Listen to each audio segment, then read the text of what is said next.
Bonjour à tous, bienvenue sur Wake Up TV. Aujourd'hui, on va parler d'une chose qui touche absolument toutes les branches de la résilience, du survivalisme, des preppers, etc. C'est le stockage. Alors déjà, pourquoi le stockage est si important? Alors, ce qu'il faut bien se mettre dans la tête, c'est que le stockage, en fait, il a une seule utilité, c'est essayer de combler des problèmes qui pourraient vous arriver en situation d'urgence. Donc le premier, forcément, c'est la menace d'une pénurie. Donc ça peut être dû à énormément de facteurs, une crise économique, un effondrement total. Ça peut être aussi dû, je vous rappelle, à un événement qui n'est pas si lointain que ça, c'est le Covid. Alors évidemment, dans d'autres proportions, on a eu certes des petites pénuries, mais ça nous donne un peu un ordre d'idée de ce qui pourrait se passer vraiment s'il y avait quelque chose de très très général et très lourd.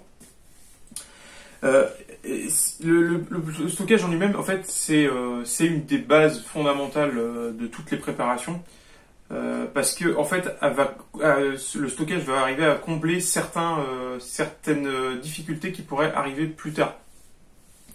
Donc ça peut être évidemment, ça peut être d'autres événements tout à fait bénins, etc. Maintenant, ce qu'il faut savoir, c'est que le stockage est important aussi pour d'autres raisons, parce qu'il va pouvoir en fait vous permettre de stocker des denrées non périssables, etc. Mais aussi, ça va vous permettre de lisser les prix. Alors, quand on a du stock, en fait, ce qu'on fait généralement, c'est qu'on achète en gros. Et en fait, ça vous permet en fait d'utiliser votre stock au fur et à mesure de l'année, et ça vous permet de lisser les prix. Ça vous permet en fait d'anticiper aussi la hausse de certains prix. Par exemple, il faut savoir que le prix du blé actuel est beaucoup plus élevé que le prix du blé il y a par exemple 2 ans. Et en fait, ceux qui ont fait du stock de pâtes, imaginons, du coup, ils ont lissé leur prix. Comme ils ont acheté le stock, leur blé plus bas, le blé qui consomme actuellement en fait sous la forme de pâtes, en fait, ça a lissé les prix. C'est-à-dire qu'en fait, ils sont en train de consommer des pâtes qu'ils ont achetées moins chères. Donc du coup, dans votre budget, ces pâtes que vous avez achetées moins chères, en les consommant maintenant, vous lissez le prix. Parce que du coup, en fait, quand vous allez devoir acheter des pâtes pour renouveler votre stock, en gros, en fait, vous aurez gagné de l'argent par rapport à ceux qui n'avaient pas de stock et qui continuent à acheter du riz ou des pâtes actuellement. Ça, c'est un peu l'effet bénéfique du stock. Ça vous permet de lisser vraiment les prix. Avoir du stock aussi, ça rend vos décisions aussi plus sereines en cas d'urgence, parce que du coup, vous n'avez pas cette corde au cou, vous dire mince, on a bientôt plus de vivre, il va falloir qu'on prenne des décisions rapidement. Avoir un stock, ça vous permet de vous poser, vous dire ok, bon, on a un peu de marge, combien on a de marge, 1 semaine, 2 semaines, 3 semaines, 1 mois, etc. Et ça permet de poser les décisions et de prendre des décisions qui vont être plus efficientes, plus efficaces. Donc forcément, ça aussi, ça va amortir la menace de la flambée des prix. C'est ce que je vous expliquais avec les pâtes et le riz. Par exemple, avec ce qui se passe en Ukraine, forcément, ça fait monter les prix. Alors évidemment, c'est dû aussi à la conjoncture et aussi à un peu de spéculation aussi. Faut pas se leurrer. Les fournisseurs jouent vachement là-dessus, donc vont faire gonfler les prix. Donc ceux qui avaient un stock conséquent avant la crise, forcément, sont plus gagnants parce que du coup, comme ils ont acheté ces produits moins chers et qu'ils en ont en stock, ça va vraiment lisser leur prix et leur pouvoir d'achat va pas être trop impacté. La question qui me revient souvent, en fait, c'est qu'est-ce que je dois stocker? Et cette question-là, elle est pas forcément, comment on peut dire ça? C'est pas forcément la bonne question qu'il faut poser, parce que quoi stocker, il y a une liste longue comme mon bras d'objets, de denrées, etc. Le plus intéressant pour moi, c'est pas quoi stocker, c'est comment on organise un stock en fait. C'est quoi la méthodologie pour organiser un stock, comment on fait pour l'entretenir, comment on fait pour le faire vivre, etc. Donc ça, c'est une question qui est beaucoup plus intéressante. L'autre question, c'est est-ce que vous avez déjà commencé votre stock?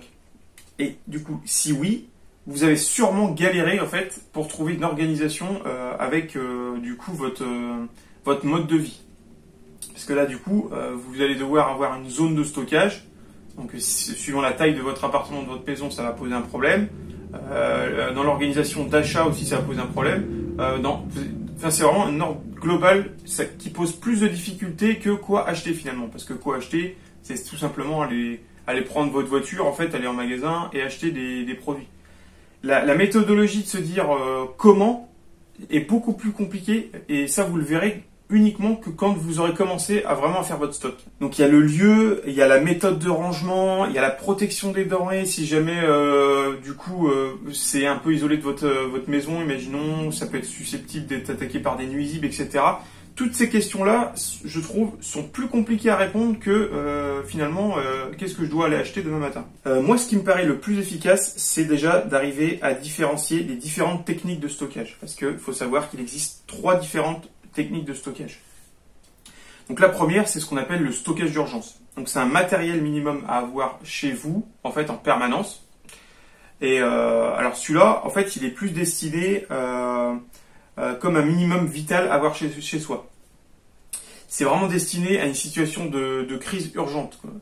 Donc ça, c'est quelque chose que absolument tout le monde doit avoir chez soi. Donc ça, c'est vraiment quelque chose qu'on appelle le stockage d'urgence. Après, on va avoir un deuxième type de stockage, c'est le stockage à moyen terme. Donc c'est un stockage quotidien, en fait, qui sert à amortir certaines situations qui vont pas perdurer dans le temps.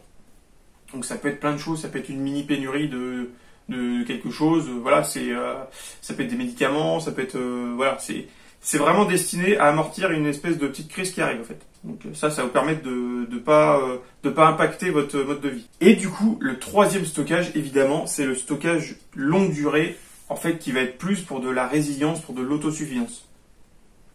Donc là, c'est une technique qui est beaucoup plus complexe et qui va nécessiter une réflexion qui va être très très aboutie. Donc là, je pense qu'on y reviendra dans des vidéos beaucoup plus complètes. Parce que du coup, là, va falloir vraiment avoir une grosse organisation. Et quand je parle de très long terme, c'est en mois, voire en années.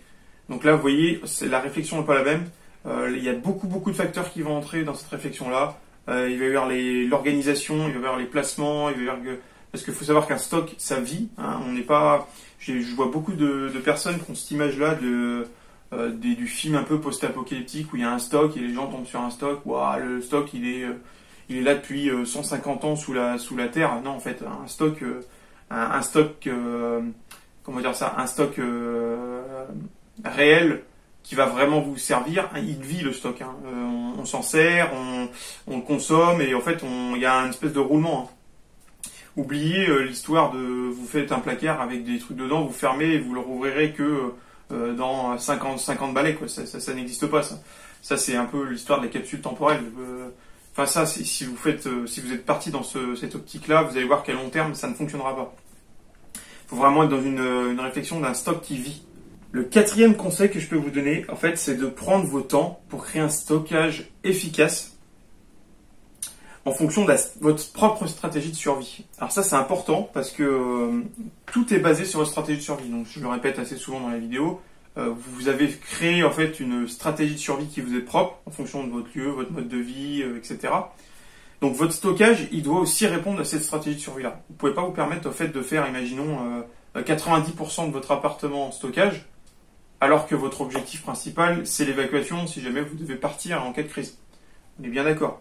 À moins que vous ayez une stratégie de vous dire, on campe vraiment dans notre appartement jusqu'à ce que il y ait vraiment plus rien dehors, et du coup, à partir de là, on va faire une évacuation. C'est possible aussi. Il faut vraiment qu'en fait, votre stockage soit en adéquation avec votre mode de vie.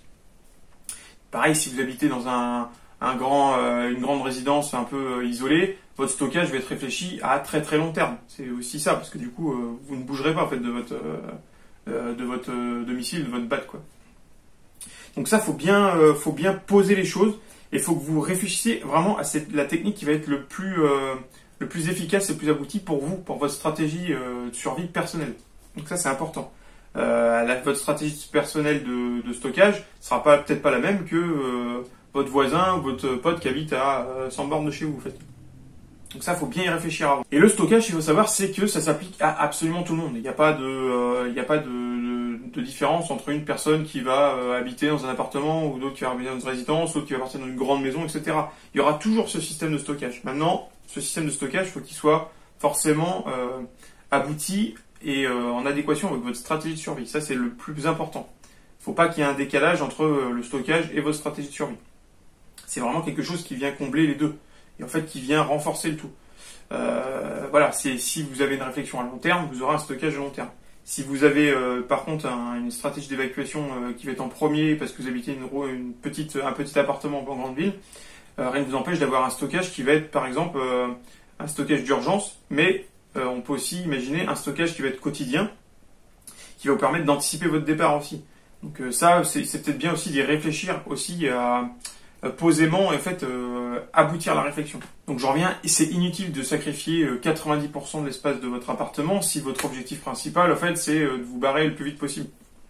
Votre stockage, en gros, en fait, si votre stratégie d'évacuation elle est numéro 1 en cas de problème, prévoyez un stockage d'urgence et effectivement un stockage qui va venir amortir certains incidents. Posez-vous et réfléchissez surtout à la technique la plus efficace pour vous et pour votre stratégie de survie. Donc merci d'avoir suivi cette vidéo sur les différents niveaux de stockage en fait, au niveau de la survie au sens large du terme. Donc n'hésitez pas à vous abonner. Mettez en commentaire déjà si vous avez commencé le stockage et quelles difficultés vous avez rencontrées, parce que vous allez voir qu'à partir du moment où vous avez vraiment commencé cette optique-là de stockage, il y a forcément des difficultés qui vont remonter.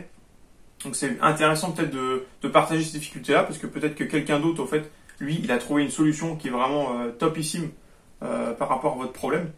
Soyez toujours dans le partage. N'hésitez pas en fait à partager vos expériences, etc. Ça va permettre aux autres en fait de pouvoir bénéficier de cette expérience-là, de la reproduire chez eux. Voilà. Soyez dans quelque chose d'assez communautaire en fait. En fonction de votre expérience. Ça permet en fait de vous de bénéficier de cette expérience-là et des autres aussi de bénéficier de cette expérience. Donc voilà, merci d'avoir suivi cette vidéo et à la semaine prochaine.